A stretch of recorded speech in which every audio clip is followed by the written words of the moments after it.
udah mangkal di situ. Ntar mainan nih di belakang rel dia. Jadi ada tenda. Di belakang rel main di belakang tenda tuh ada di situ. Di kanan kiri itu mereka pada kayak duduk gitu, bahkan kayak gelar tikar gitu kan. Gelar tikar tuh di situ. Iya beneran. Kadang tuh kalau misalkan ada orang yang mau mesen, itu tuh kayak mereka tinggal datang aja tuh, kayak bener-bener lu nyamperin food court yang ada di jalanan. Lu tinggal nyamper aja, lu mau pilih yang mana, lu bisa datangin orangnya ke situ. Terus Bebas pilih berarti. ya pokoknya bebas pilih. Assalamualaikum warahmatullahi wabarakatuh. Halo semuanya guys, balik lagi di podcast kita kali ini, podcast Lensa Mata. Kali ini kita bakal bawa topik yang cukup berat sih. Cuman kita bawa santai aja ya. Gue denger sih, kayaknya katanya di sekitar sini tuh banyak ya tentang prostitusi di tempat seperti gitu. Banyak. Nggak di sekitar sini doang, bahkan di dekat rumah gue pun ada. Nah, kebetulan banget nih kita hari ini membawa dua narasumber untuk menjadi pembahasan topik hari ini. Sebelum itu perkenalkan diri kalian dulu.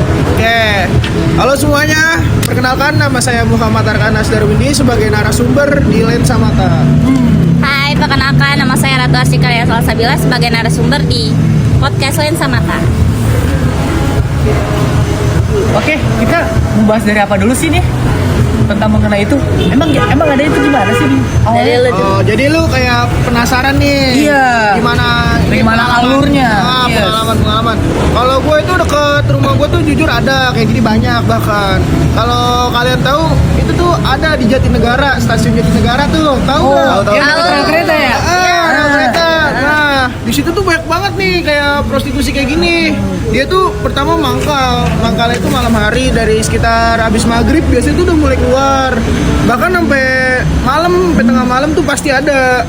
Dan itu tuh di situ mereka mangkal di situ di pinggir jalan rame-rame. Itu bisa puluhan wanita lah.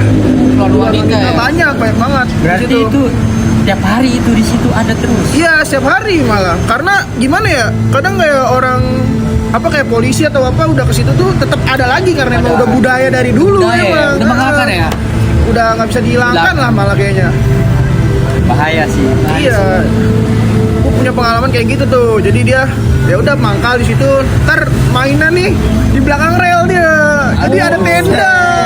Di belakang rel main di belakang tenda tuh ada di situ. Ini pengalaman pribadi dari gua karena gua dekat situ lah tinggalnya. Kalau gua punya nih di lingkungan kampus sekitarnya.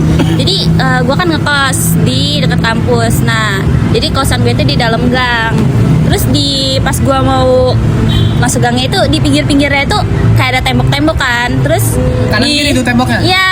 Terus dulu itu tuh ada kayak pondokan gitu. Itu mungkin khusus buat mereka begitulah ya. Terus di sekitaran pondokan itu di kanan kiri itu mereka pada kayak duduk gitu, bahkan kayak gelar tikar gitu kan. Gelar tikar tuh di situ. Iya beneran. Open banget berarti ya? Banget. Terus terus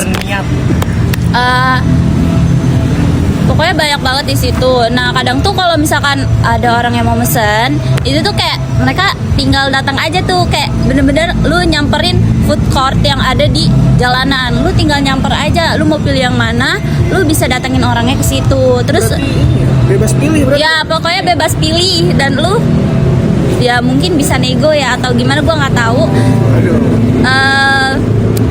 Mungkin mainnya itu juga di pondokan itu karena di situ tuh kayak ada kasur gitu loh. Kasur terus ditutupin sama kayak apa tirai gitu mungkin Terpal ya, terpal. ya gitu. Terus di sekitaran situ juga tuh ada kayak rumah-rumah yang mungkin buat jadi kamar mainnya mereka gitu. Terus Banyak tuh di situ. ya lumayan banyak sih. Terus tuh di situ juga tuh kayak ada warung, kayak mungkin warung remang-remang ya. Itu tuh biasanya dipakai mereka buat kayak base camp gitu, buat ngerokok, buat minum, buat kopi atau Buat istirahat mereka ya? ya kayak gitu.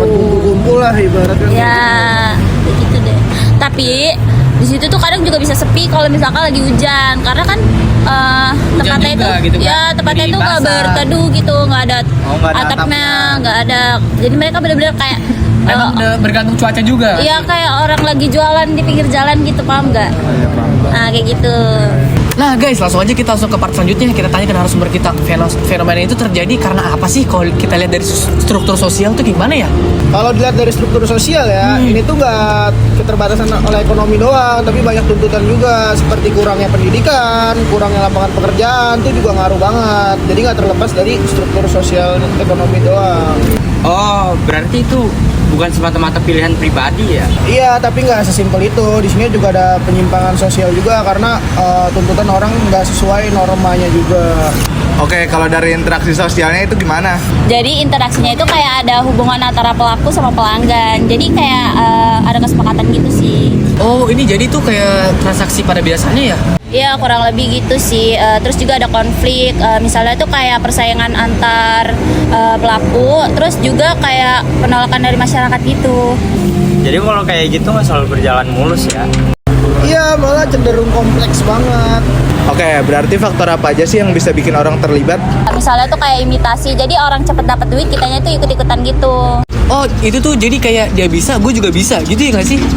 Nah, bener banget, kayak sugesti gitu. Jadi dipengaruhi lingkungan atau temen. Berarti dari segi lingkungan ngaruh banget ini. Ngaruh banget, apalagi kalau ditambah identifikasi sama simpati juga kan. Itu kan udah menyangkut perasaan juga. Oke, sekarang kita bahas dari media digital nih. Ini pengaruhnya gede nggak sih? Gede banget, sekarang komunikasi itu nggak harus ketemu langsung. Wah, berarti tinggal langsung chat aja ya kalau kayak gitu. Iya, jangkauannya juga lebih luas. Tapi ya ada sisi negatifnya juga. Sebentar. Maksudnya kayak gimana nih? Iya, bisa terjadi penipuan, terus juga identitas palsu. Kalau menurut lu pada nih ya, fenomena ini tuh harus dinilai kayak gimana sih? Kalau menurut kita, ini tuh kayak nggak bisa nyalain satu individu saja, karena itu udah masalah besar, termasuk besar ya. Karena itu udah menyangkut ekonomi dan peluang kerja. Jadi peluang kerja itu susah. Wah, berarti dari semua hal ini ada solusinya juga dong. Iya, misalnya tuh kayak buka lapangan pekerjaan, terus juga edukasi ke masyarakat. Berarti kalau kayak gini pengguna media digital harus diawasi. Betul, biar nggak disalahgunakan. Wah, ternyata dalam juga ya, walaupun dibahas santai-santai gini. Bener banget, jadi lebih kebuka pemahamannya. Dan makasih juga buat dua narasumber kita kali ini yang udah sharing dan berbagi cerita kali ini. Thank you. Oke, makasih juga buat penonton yang udah denger sampai habis podcast kali ini dan see you di next episode selanjutnya di Lensa Mata. Bye-bye. Bye.